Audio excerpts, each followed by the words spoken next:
پاک فضائیہ کی نئی انڈکشن کی روشنی میں مجھے ڈاکومنٹری بنانے کا خیال آیا، لیکن اس کے لیے ضروری تھا کہ اس ڈاکومنٹری کا ڈیٹا اتھینٹک ہو اور اس سینسٹیو موضوع پر سب سے کریڈیبل سورس سے یہ انفارمیشن حاصل کی جائے، جس کے بعد میری درخواست پر چند مہینے پہلے فضائیہ کے سربراہ air chief marshal Zaheer Ahmed Babar Sidhu سے میری ایک 1-on-1 تفصیلی ملاقات ہوئی۔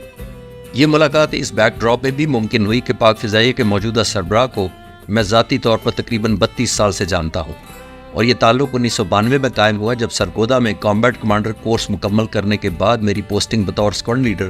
معراج جہازوں پر مشتمل نمبر 7 اسکواڈ میں ہوئی، جو اس وقت مسرور بیس کراچی میں ڈپلائڈ تھا، جہاں موجودہ چیف فلائٹ لیفٹنٹ بابر بطور ایک نوجوان فائٹر پائلٹ کے پوسٹڈ تھے۔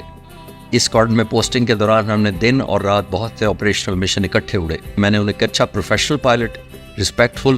ہمبل اور دیانتدار آفیسر پایا۔ اس ملاقات کے بعد مجھے یہ جان کر خوشی ہوئی کہ فضائیہ نے پچھلے چند سالوں میں ایک کمپریہنسو اسمارٹ انڈکشن کے پروگرام کے تحت کٹنگ ایج نیش ٹیکنالوجیز کا استعمال کرتے ہوئے ایروسپیس اور سائبر ڈومین میں ماڈرن نان کانٹیکٹ وارفیئر کے شعبے میں بہت ترقی کی ہے۔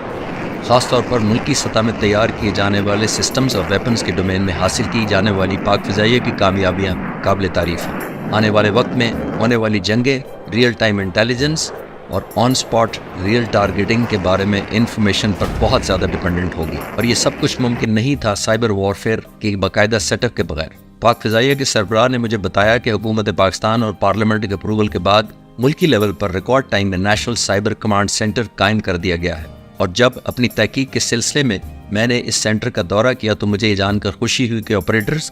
اور انٹرپریٹرز، جن میں front line fighter pilots, engineers,